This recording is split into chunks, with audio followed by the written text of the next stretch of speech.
Hello everyone, Rob Guest from football.london here and welcome to the latest episode of Gold and Guest Talk Tottenham, sponsored by NordVPN. Joining me as ever, it's Alistair Gold. You well?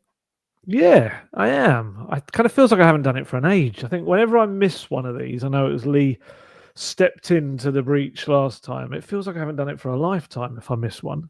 So it is good to hear your voice again, and I hope you're well. And we've got this start of a Premier League season to talk about, and a very decent first, home debut for Thomas Frank, and a very decent performance from your man as well. I'm very surprised you're not got the Richarlison shirt on your back and your front today.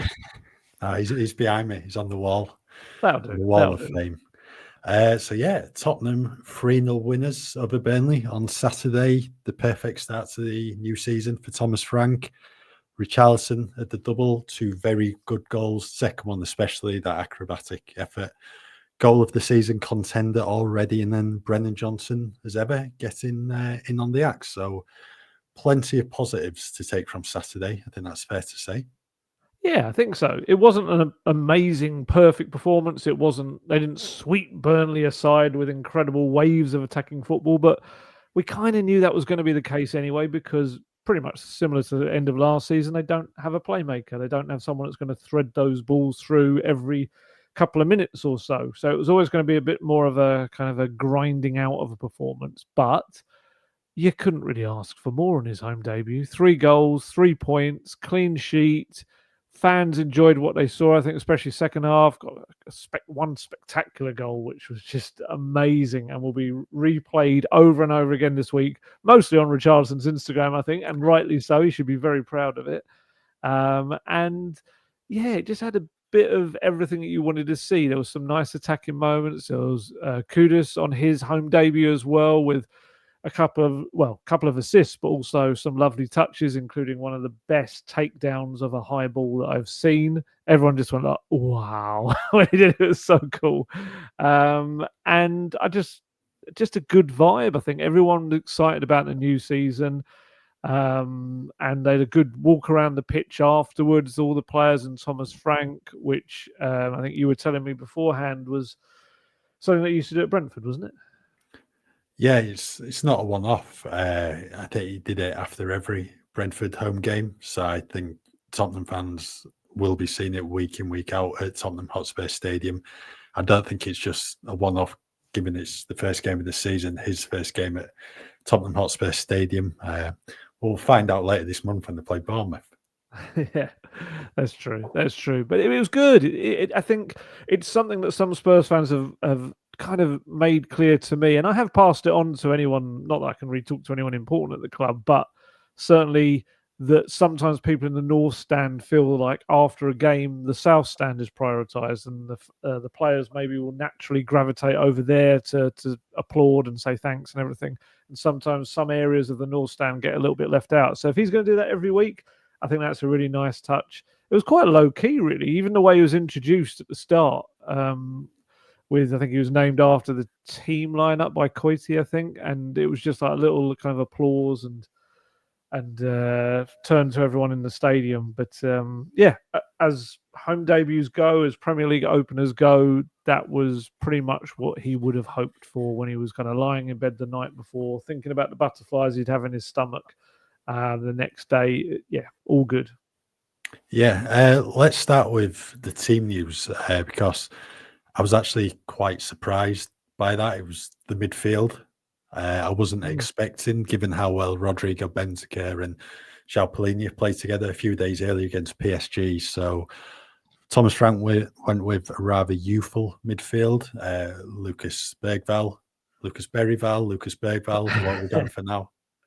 It's so confusing. If people don't understand why we're now confused at this a year on, it's because the players every single year do this little video. Every single player, every single club in the Premier League has to do a video for Premier League productions, I think it is, that then goes and is used by everyone, where the players pronounce their own name. I think they have to say it twice.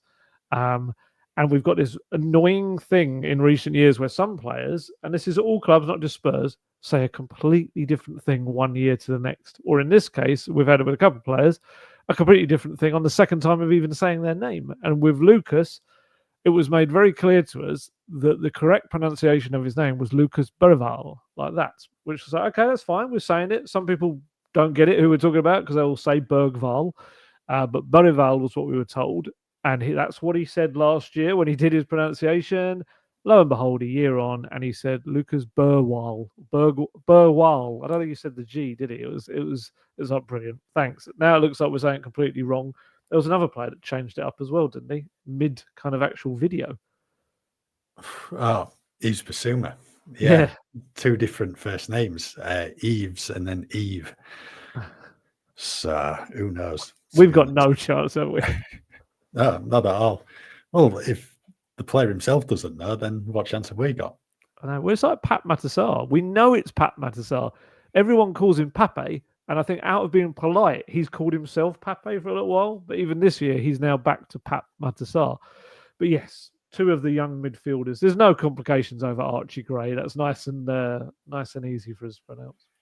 Yeah, one of the probably first few times we've really got to see Archie Gray play midfield, because he was always either at right back or centre back last season.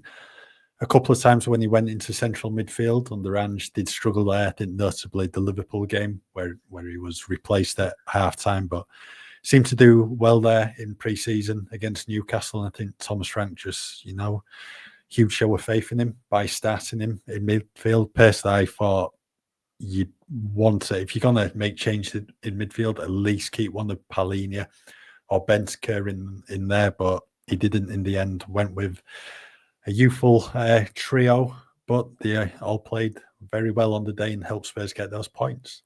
Yeah, it was the youthful trio of the future that we've kind of been heralding as something we would eventually see. Whenever we have seen it, it hasn't been amazing yet.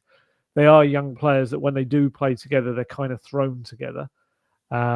Yes, Archie Gray had I think it was quite an important performance against Newcastle in pre-season. And I know you don't want to take too much from summer friendlies, but I actually just felt that in terms of the timing, you had Palhinha deal with either was just announced or was about to be announced. It was very close to being completed.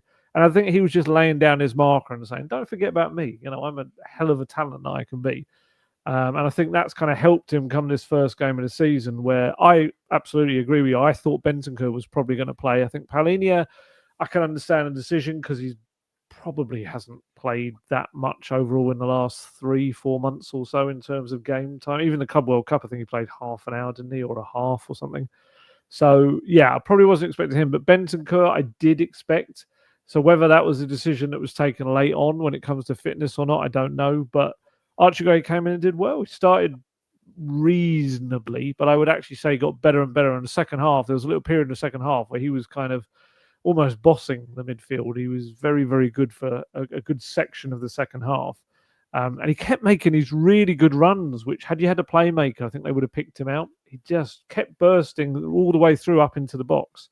But no one could see him doing it. It was kind of ended up being wasted runs. But yeah, I thought he did play well. And I've got his stats here actually. Of the 8.8 kilometers he covered during the game, 6.6 of those, so 75% of his time, was spent sprinting. Just shows kind of what an engine he's got on him that he could do that in those 71 minutes. 5 ball recoveries, 2 clearances. Yeah, nice, tidy performance. Sometimes he was at the base of a little 3 in the midfield. Sometimes he was alongside Sarr. And like I said, occasionally he would kind of bomb on himself. But all part of his development. I think Bentancur and Palhinha, brilliant kind of inspirations for him, people just to look to and learn from in certain things they do. And technically, I think he's got the ability to be right up there in that team as well. So, yeah, really promising from him. And I mean, Sarr's just made for Thomas Frank, isn't he? He is. I think he's going to have a really big season under him. Thomas Frank said on the last podcast, waxing lyrical about him during pre-season, especially after that Arsenal game. It was fantastic against PSG, and it just looks like he's followed it up. And then the good thing from Sarr is he can play in a number of midfield roles, and quite clearly someone Thomas Frank can rely on. So I think last season, well, Ange's first season at the club, he was fantastic. That was pretty much his breakthrough season, a full season anyway. last year, form did, go up and down a bit. I thought it was really good around October, November period, but then he struggled after that. But as I said on the last podcast, he got that crucial assist for Brennan Johnson's goal in the final. I think he's going to have a big season at the club. Thomas Frank's just got this history of bringing out the best in his players. That was clear to see at Brentford, and I think Pat Matasar is someone who can, flourish under him.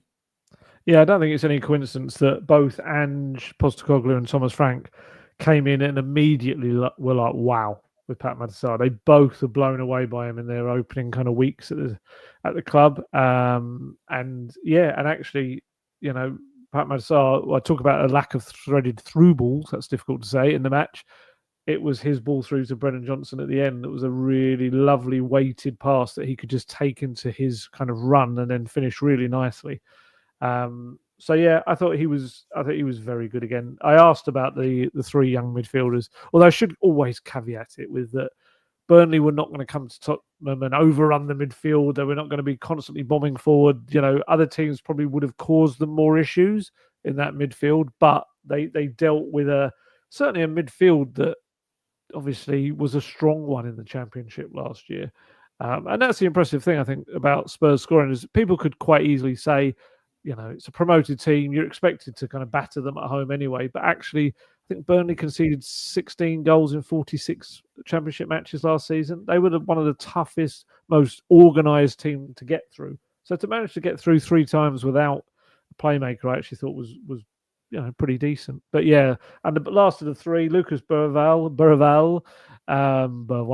depending on how you want to say it. He, I thought he was a little bit kind of fits and starts. I thought he was good at some points. Some other points he was a little bit kind of just not sloppy, but just wasn't quite with the rhythm of the game at some times. But on the whole, I think the other thing I felt sorry for him in a way was that he was trying to play as a number 10 at times, but against a team that, as we just said, that kind of would sit back and not leave a lot of space for him to do so.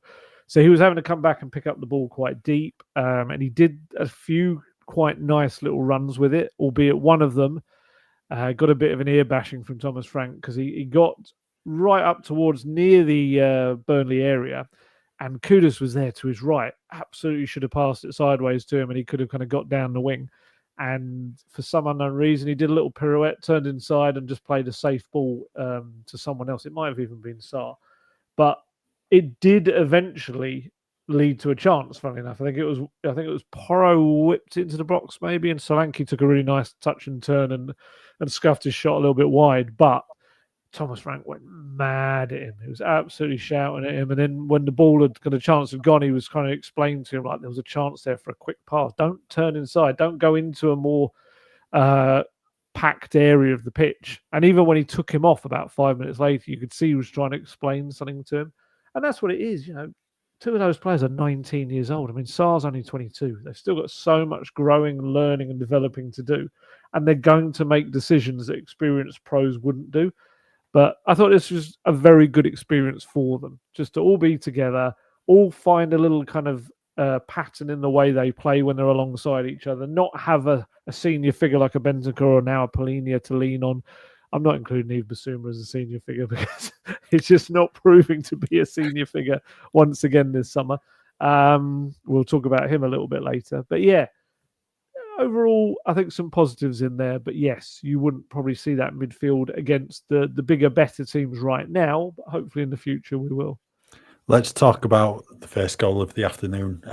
You obviously mentioned how good Burnley were at the back last season, but it took Spurs 10 minutes to find the back of the net, and Richarlison on the score sheet, really well taken goal from him on the turn. Always going to be tough for Dubravka to keep that ball out because it was just going away from him into the corner, but that all came from some really good work from Mohamed Kudus. Yeah, both of his crosses were kind of the ones where it's one of those where you watch it and it's like, oh, it's perfect, but you kind of, it's really difficult because I don't want to take anything away from Kudus' crosses and his balls into the box, but I do think the bulk of the praise should go to Richarlison, because I think Richarlison stepping away from his defender, the movement he makes on both occasions, it is what makes a cross that technically was probably going to nobody actually suddenly a fantastic cross. And look, you could quite easily argue the other way, that Kudus was putting it into a dangerous area where he knew that Richarlison would step back into. You could say it that way. But yeah, I just thought that little kind of step back was fantastic. So it looks, and it is technically, both goals he was completely unmarked, but that's because he's created the space for himself. And it was a nice finish. It's a nice kind of hooked finish. It's just completely overshadowed by his second goal, which everyone will remember now. But it was a lovely little kind of bit of play. And I think that was the one where I felt Kudus had initially lost it, and then he kind of had a second chance at it and then got it into the box. But yeah, very nice indeed. And it felt like that was going to be the start. And that was like, bang, there you go. The goals are going to flow. And it didn't really work like that. But they eventually did come. Yeah, the second goal, as I said at the start of the podcast, goal of the season contender already. It's going to have to be a good goal to beat that one. Well, the team element to it as well was important, isn't it? Yeah, I think every player touched the ball. Everyone, 17 passes, everyone touched the ball. The play from Kudus as well, just to shift the ball away from Hartman, just give him that yard or two of space, and then put it on the plate for Richarlison, who, again, it's good movement to get into that position. Finished superb. You can tell how good it was by the fact that Lucas Bergvall had his hands on his head in disbelief, a bit like when Lamela scored the Rabona at the Emirates, and Sergio Reguilon did likewise. Fantastic goal, very, very similar to the one he scored in the World Cup for Brazil in 2022. And the thing that I liked about that was his reaction, because let's be honest, he's miserable at times, even when he scores. Just his face, but just had this beaming smile on his face when he turned around, and everyone just came in. I think Romero slapping him on the head, Pat Matasar as well. Sarr almost was physical abuse what he was doing. He was like smacking his head so hard. Yeah, just a big moment for him, and I think something he certainly deserved after what was a really good showing in midweek against PSG. And we've spoken about it a number of times since he's been at the club. This is his fourth season as a Spurs player now. Injuries have killed him, really. He's never really had a consistent run of games, but fingers crossed, touch wood, this will be the start of things to come for him. I hope so. I really hope so, because, again, as we've always said, when he's there, when he's available, he makes an impact almost every time. And I think the performance against PSG deserved a goal. He had a really nice chance, didn't he, that the keeper touched over. And I felt like this was almost his reward. He kind of got 2 goals. Maybe one of those was the one he should have had at PSG. And he's in a really good place right now, Richarlison. I think just off the pitch as well. You know, became a dad 2 months ago, little boy. He's got his partner. Every Instagram video he has now. In the past, it was mainly kind of, and I know you shouldn't judge people on their social media output whatsoever, but I just think it kind of just reflects where he is in his life right now, that a lot of the stuff going up on his Instagram stories and things like that was about stuff back home, maybe in Brazil, and social things going on in Brazil, and I don't know, fans kind of replicating his pigeon celebration and stuff like that. Whereas now his Instagram is mostly just him having these really lovely moments with his little boy, kind of smiling with each other and being a family. And we know the struggles he's had in the past. You know, he's spoken openly about them, and it just feels, I'm touching wood, I'm whatever, just hoping here that everything's coming together for him right now. It would be wonderful if he's happy off the pitch, happy on it. Physically, as Thomas Frank said, they're kind of trying to build him up and build his body to be more durable. I'd actually asked Thomas Frank about him on the day before the game, and just kind of how he was coming along and how good he looked against PSG and where he felt he was. And then lo and behold, the next day I get to ask again about him, because he scored these 2 wonderful goals. And I think how wonderful the second one.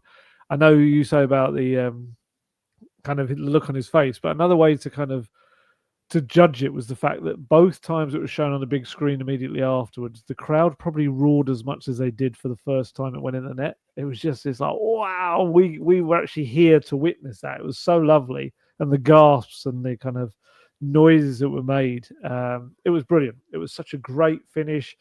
I wouldn't say sometimes Richie is the most Brazilian of players in terms of the stereotype Brazilian player, but when he does stuff like that, you can see it. I mean, it's just beautifully executing that technique. He works so hard. I feel like his hold-up play is come on tenfold this season. Whether that is, again, being more comfortable in his body and putting it about and not fearing being injured, but against PSG and again against Burnley, he's barely losing the ball at all. And what he's also doing really well is shifting his feet and switching the ball out to the sides, which is something Harry Kane used to do for Spurs to great success. And if you've got an outlet like that, suddenly you're not going to get bunched up in your own half at all. You're not going to have the ball suddenly coming back towards you again if you've got someone that can hold it up. And right now, it's going to be Solanke that's going to kind of have to try and get back in the team because Richarlison's played so well. And look, don't get me wrong, they need a squad. There's a million games to come. They'll be playing. Everyone is going to be playing football. I mean, we'll talk about the Jed Spence Destiny, a doggy battle to come as well, but they're all got games that they're going to need to play. But yeah, delighted for him and another wonderful moment to witness at the Tottenham Hotspur Stadium. Yeah, we'll talk about the third goal because that involved Richarlison again, and you talk about the hold-up play. That was a ball from Christian Romero that was fizzed into him, gets it under control, holds his marker off, Pat Matasar gets it, pinpoint through ball, Brennan Johnson touch and then prods it past Dubravka. And I know Brennan Johnson playing on the left maybe didn't have his best game, maybe wasn't involved a lot, but the one thing you can guarantee with him every game for Tottenham is he will get himself into a position where he can get a shot off on goal and score. That was evident the amount of times last season. Was it 19 goals in total? Something like that. He scored. It was already 18, I think. Yeah, maybe.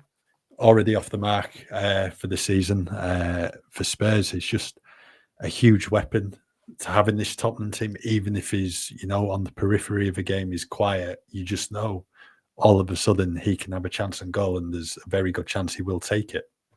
Yeah, this is the thing I think sometimes people underestimate with Brennan Johnson is that there's such a goal scorer there. There's such a player with movement and anticipation that, yes, as a winger, sometimes he's not going to beat his man, and that can be a bit frustrating. He's not going to be a Kudus. He's not going to get down that line and beat his man as much as you'd like him to with a bit of skill or anything. But if anything, if you could combine Kudus and Brennan Johnson, you would have the most incredible winger because maybe Kudus doesn't have the final third instinct of getting into positions to score that Johnson does. And yeah, I think that was really important for him. Left wing, I don't think suits him entirely. He admitted afterwards he hasn't really played there regularly since I think a year in the Championship with Forest when he played on the left a fair bit. He said so it's going to take him time if he's going to play there to get used to it again. I don't think having a left-hand side with Jed Spence as well works because it's two players that are going to want to cut inside constantly. So you've got no overlapping. But yeah, again, right there when he was needed. Brilliant movement, taking the ball into his stride. Finish was really nice. It was a really deft little finish. So yeah, really happy for him. You could see deliberately very quickly turned his back to the crowd and like held up his name as if to say, don't forget about me kind of thing. And I think that's really important because regardless of who comes in through the door in the next, couple of weeks, to have him as an option there. And I do wonder if he ends up playing off the striker quite a bit as well. And don't forget that Thomas Frank wanted him at Brentford as well. He probably feels with all the transfer activity right now, or potential transfer activity, that maybe he's a bit of being pushed to the sides a bit. But if he's going to come in and score goals like that, then he's just going to continue to be a dangerous player for Spurs. And that's what they'll need in the games ahead. And he's got experience. He scored the goal that won them a European trophy. So he's never going to be someone that's going to slide into the background, sink into the background. What am I trying to say? Won't go in the background is what I'm trying to say. Right, there's a few more bits to talk about from Tottenham's 3-0 win over Burnley, but first of all, we're going to talk about the benefits of using our sponsor, NordVPN. You've not done a podcast in 2 weeks. I think all the listeners are looking forward to this bit. I'm sure they're not. I think Nord would be delighted if they were, but you know what it is with me and Nord. I always talk about it because it's something I always use. Used it again this summer while we were away on the tour, and I used it in various places when I was in Germany for the Bayern game and Udine for the Super Cup as well. It's something that's always been very helpful because if you're not aware, you can watch sporting events, TV shows, movies that might not be available in your region by just switching your virtual location on your device using NordVPN to thinking you're in a country that does show such things. You can access, if you're abroad, you can access streaming services back home by doing that. It works on various devices as well. And that's not even to mention the security aspects of it as well. It can help lock up your device to stop things like your bank details, passwords, online identity, things like that being out there and available for people to get. You can save money. You can use it if you switch your virtual location to being somewhere else. Maybe you can buy flights, hotels, subscriptions, bookings for various things that might be cheaper if you're doing it from a different country, a destination country. And apparently, I'm told it leaves no digital footprint because it hides your IP address, which I guess, of course, it would. It's a virtual private network. That's the whole point of it. So it's like wearing an invisibility cloak online. One there for the Marvel fans and Doctor Strange fans, maybe. It's just got so much to it. It's got NordVPN threat protection as well, which tells you if there's any viruses, malware, things like that might pop up on your phone. And it is the fastest VPN in the world, so there's no buffering, there's no lagging. And you can stream your favorite shows from anywhere without your bandwidth throttling, which is always a good thing. Essentially, you're getting premium cybersecurity for the price of a cup of coffee every month as well. And I think, from what I understand, one NordVPN account can be used on up to 10 different devices as well. So you're using it across everything you might possibly want to use it on. And on top of all of that, we can get you a great discount off it as well because we've got a special offer. To get the best discount off your NordVPN plan, if you go to nordvpn.com/goldguest, our link will give you 4 extra months on the 2-year plan. And there's no risk with Nord's 30-day money-back guarantee. And the link, in case you missed it there, is in the episode description box. Let's talk about Dominic Solanke then, who came on in the second half. Went close with an effort on goal. Really worked it well. I think it was Egdal it was up against. Just a quick shifted the body to, create a yard of space and then just knocked it wide. Like you said, he's in a bit of a battle with Richarlison at the moment for a starting spot. And you would imagine against City on Saturday that Richarlison starts against. I think Solanke's in a position at the moment because they've missed so much of pre-season that it's just about building up those minutes at the moment. But the good thing about Thomas Frank is he's not, set in his ways. It's one formation. This is it. He has a number of formations. And to be fair, he went with a back three against PSG. He could quite easily do the same against City at the weekend. And maybe there's a chance at some point in the game we see Solanke and Richarlison up front together. Yeah, and also we know Richarlison can play off the left. So there's plenty of opportunities for the two to play together. I think it's no bad thing for every player in that team to think that their position's under threat. I think that is the beauty of football. That's the beauty of a competitive big squad, and that's what Spurs probably need more of in certain positions. I think it's brilliant that Richarlison is firing on all cylinders. We hope he continues it. We know the problem and the fear will be that his body will do something and not hold up for him. But we're hoping that everything they're trying to do is going to prevent that. For Solanke, everyone knows our thoughts on him. He's a kind of a terrific player, and I'm really hopeful for him that he'll get more service this season and more goals. I think he ended up with something like 24 goal involvements in his first season, which it might even be more than that. But either way, it was a decent return for a first season, especially one he missed about 2.5 months with a knee injury. So this season, I'm expecting loads more from him. And I think the competition between him and Richarlison should drive each other on nicely. They're both very much Thomas Frank strikers, aren't they? They're kind of big, powerful units. They're going to give defenders problems off the ball as well as on it. Both good in the air as well. They're going to be really key men when there's all the set pieces, the long throws. We had Lucas Berval long throws in this game, which were, he got a fair distance on them. They weren't quite as flat as Danso's long throws, so they probably were a little bit more lofted and slightly less of an issue, but he was getting them into some good areas. So, yeah, there's going to be tons of potential for Richarlison and Solanke to score this season. They've just got to take them whenever on that pitch.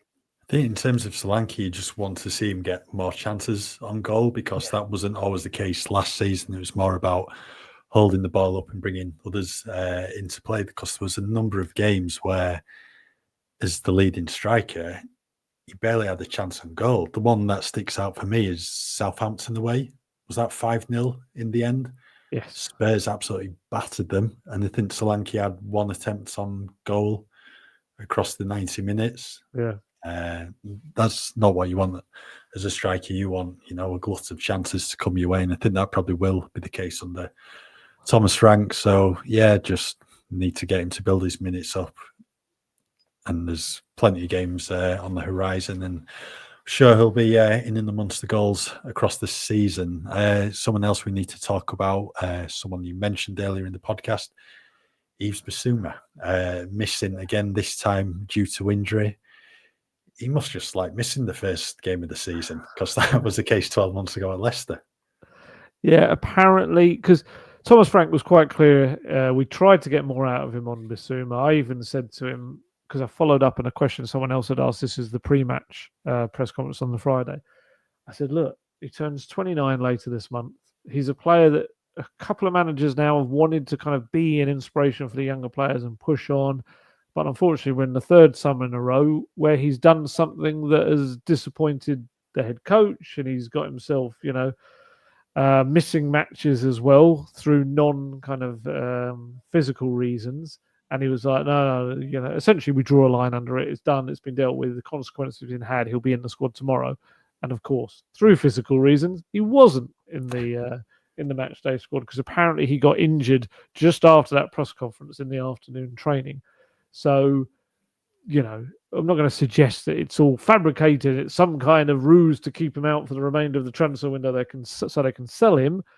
But you've got to wonder whether it's we'll have seen the last of him in a Spurs shirt. He could quite feasibly go in these next couple of weeks. If he does go, what's his legacy at Tottenham Hotspur, Yves Bissouma? Probably a handful of good games the first few months of Ange Postecoglou's reign. It just didn't work for him under Antonio Conte at all. No.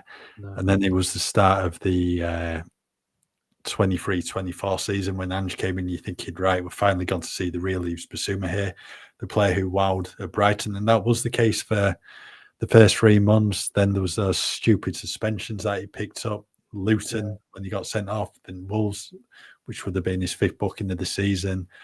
AFCON happened in the January, and you just didn't see the same player in the final few months of that season. And then last season again, in and out, but he made a big contribution in the final few weeks, and most notably the final. Then when you're looking back on his time at Tottenham, if he does go, it'll be one of disappointment, because he was so good at Brighton. And you're thinking, wow, what a midfielder we're getting here. It's just not worked for him. Yeah, I'm with you. I think that's what makes it all the more frustrating is that he's got the ability, and we saw it those first 10 games or so of the Postecoglou era. He was probably one of the best midfielders in the Premier League. He was absolutely dominating matches, so good on the ball. Just a foundation for every attacking move they made as well. He was at the start of it all. But it's just something within him, I don't know what it is, that prevents himself from reaching the very top level. And it's such a shame, because it's almost like a self-sabotage thing. This lateness thing, the tardiness is just a ridiculous thing for a player of that age to be doing. He should be setting the example. I mean, Ange said it himself, didn't he? That had a big talk with him. First summer, I want you to be an inspiration to players. The very next day, he was late for training. And, Yves Bissouma claimed it was because he had a flat tire or something on his car, so he was late. But he did list a few reasons why he was late. It did feel like one of those where you're telling the teacher why you haven't handed in an assignment kind of thing. And then under Conte, having spoken to people from back then, there was this feeling that you wouldn't always get everything from him in a training session, and that under Conte, he was never going to get you in the team if you were going to do that. And now we've already seen, and I'm not even mentioning the nitrous oxide incident as well, getting himself suspended for that, and that going on social media as well, which is just incredible. And lo and behold, here he is, another new manager, and he's turning up. It's not even late once; it's consistently late as well. It's so frustrating, and I don't know whether he was told early in the summer or not. Oh, you're probably going, and maybe that's affected his morale and the way he acts. But you can only look at the sample size of he did this before. He did it in previous years, so it's nothing new, and it's such a shame. If it is the last time we'll have seen him, it's just wasted opportunity, really. I don't know where he'll end up.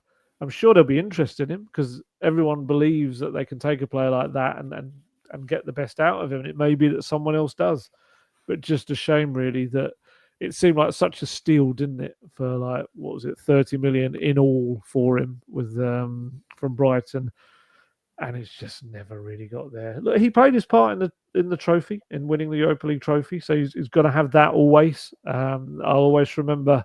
I must make it sound like he's died or something, but I always remember kind of seeing him coming out of the dressing room in Bilbao, trousers almost down around his knees, boombox kind of, he's pulling behind him, he's dancing away. He's a man for the good moments. I think that's maybe the thing you could say about Bissouma. He's maybe a man for the good moments, but maybe not a man for the tough moments. And that's a real shame, because if he could be both, he could be incredible.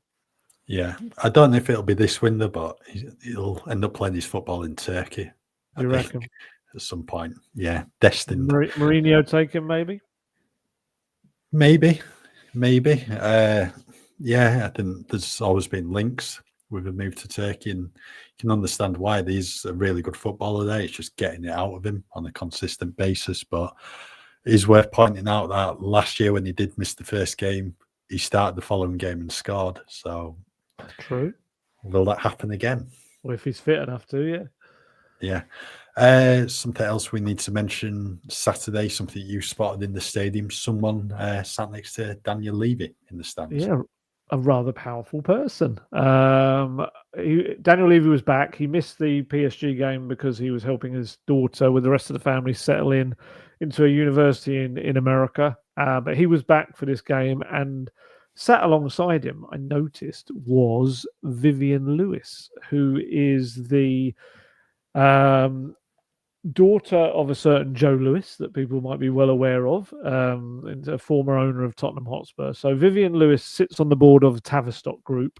It's the big investment organisation that has among its portfolio a certain company called the English National Investment Company, which of course we'll all know better as ENIC.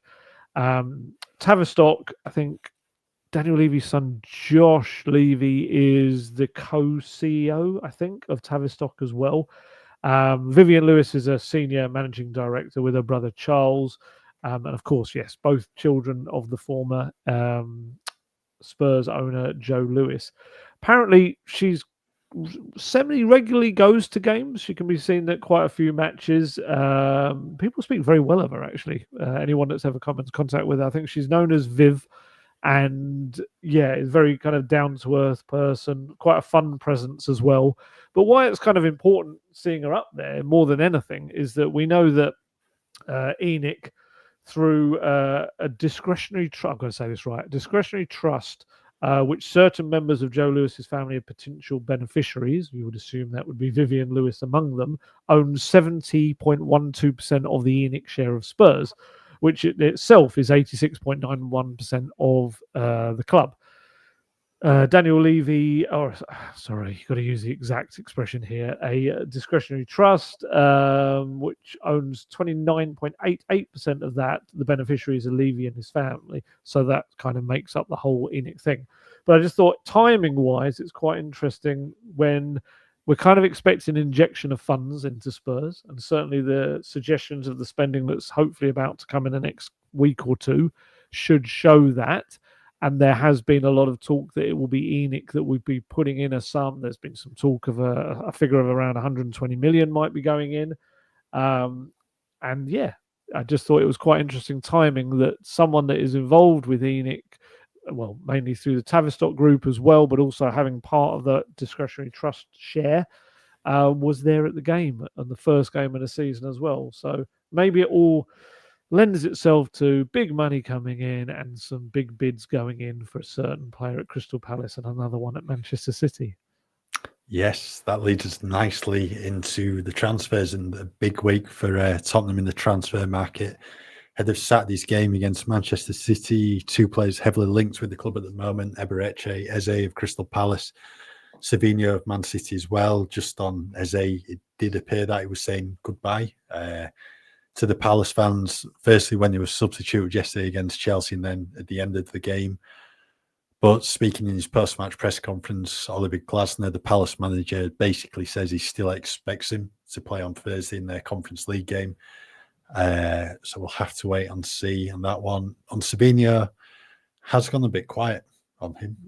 He's the one I've got the biggest doubts of, I think. Yeah, all the talk was last Monday, a week ago, when it all came out. And given it's been rumoured City want around 67 million for him, Spurs would have to break the club record transfer fee to bring him to the club.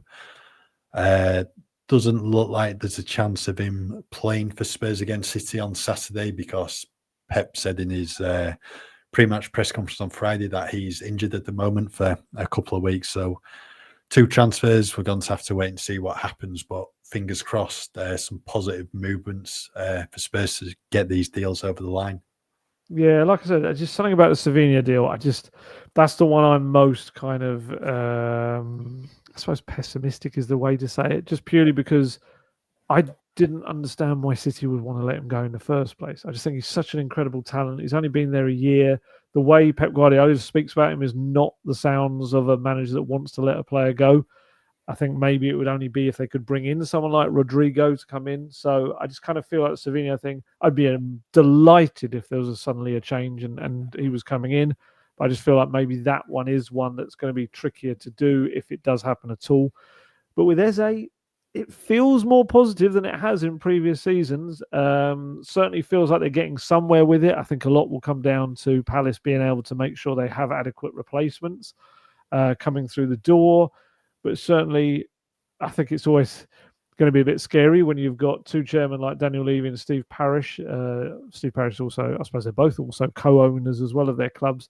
Both 2 guys that won't give an inch, which is going to be scary for supporters, especially when you're trying to get a deal like this over the line, and a player that Spurs have probably been looking at for about 10 years or so. Eze's kind of wherever he's been, they've always kind of looked at him. So fingers crossed that one gets over the line. I think that would be massive. I think he's such an exciting player. He can play as the 10, he could play on the wing. You're kind of 2 birds with 1 stone with him as well. And he would be a statement signing. You'd be excited to see him play in the Champions League, wouldn't you, Eze? I think he'd be that kind of player. Some question marks over the physical data, whether it's as good as someone like Gibbs White, which I think was why Gibbs White was the first one that they really looked at for the role. But certainly in terms of that little bit of magic, yeah, if you can get Eze through the door, then Spurs are suddenly not going to struggle to break down teams that sit back. They're going to have someone that, if you have, let's say, Eze and Kudus, and probably one other, I would imagine, will still come in an attacking sense. Who are the defence up against them going to be looking at? They're going to be trying to focus on one, and another one's going to suddenly have space to do something. So, yeah, I think he would be brilliant if they could get that over the line even before City. That would be fantastic, bearing in mind he's had some good games against City in the past. Also takes a mean free kick, as we saw once again on the opening day, only for it to be ruled out. We had a few new rules. I don't know if that was a new rule per se, but there was some new rules. We got to see Spurs with the goalkeeping 8-second rule. I think they were maybe the first team that benefited from that with the corner. But yeah, back to Eze. It would be a fantastic. I would be so excited if he comes through that door. Yeah, game changer of a signing if you get him through the door. And surely he's the man who takes on Son's number 7 shirt as well. So there's only a few available at the moment. I think it'd be, a fitting replacement for Son, number 7. But he's been fantastic at Palace. I can't believe he's still a Crystal Palace player. To be honest, I'm surprised no one else has come in for him in recent years. And I mean, that's going to be huge for Palace, losing Elise last season, Matt Gahey potentially going as well, whether that's this window or next summer due to his contract status. But for Spurs, if they can get him over the line, that's going to be one mean attack. If you get everyone fit and firing, really is. Someone else who's been in the transfer news this over the past few days, Rodrigo Bentancur, that you were telling me earlier, reports from Turkey of talk of a switch to Fenerbahce. Yeah. There's some talk over there about a bid had gone in for him and everything. From what I understand, I don't think that's the case at this point. Bentancur certainly is one that they're going to want to tie down to a new contract. I don't think anything in terms of new contract is imminent right now with Bentancur, but with what we're approaching 10 months left in his contract, it will have to be. And Thomas Frank, everything he said about him suggests he's going to be a key player for him this season. So you would imagine that's happening. I mean, we've had Jed Spence, obviously, has got his new deal now, which is fantastic. But also, you would think they'll look to get Bentancur tied down, and you would think they'll look to get Romero tied down as well to a new contract. As the club captain, I would be stunned if that's not a priority kind of thing in the next month or so to try and get that done. Maybe they've got to focus on the transfers first, but certainly Romero and Bentancur for me, 2 South Americans that hopefully have got like a long future to come at Tottenham. Get them both tied down as quickly as possible. Yeah, some other things on the transfer front this week. Dane Scarlett desperately needs a move. Yeah, loan move as soon as possible, really, because I think he might go permanently. Maybe if there's a good offer there. Big season for him, really, same as Alfie Devine. It really needs to happen for him this year if he is to have a future at Spurs. Luka Vuskovic, does he go on loan this week? Potentially. He's been in the matchday squads for the past 2 games, but there's defensive cover there. Brian Hill needs a move, but I think that'll be what happens towards the end of the window, just given his injury status at the moment. There might not be as many teams willing to take a chance on him. Squad number, did he? He didn't. He was the only one who was left out because Matisse Tell took his number 11 shirt back in February. So, so hopefully a busy week for Tottenham on the transfer front. Well, I think we're going to be back as well later this week for a second podcast, looking ahead to Saturday's game against Manchester City, and then hopefully a bit more transfer news to talk about. It'd be great if we could talk about Eze becoming a Tottenham player. That'd be fantastic. Right, we'll leave that there for today's latest episode of Golden Guest Talk Tottenham. So, as ever, thank you for listening, and just keep with us at football.london for all your latest Tottenham news. To get the best discount off your NordVPN plan, go to nordvpn.com/goldguest. Our link will also give you 4 extra months on the 2-year plan. There's no risk with Nord's 30-day money-back guarantee. The link is in the podcast episode description box.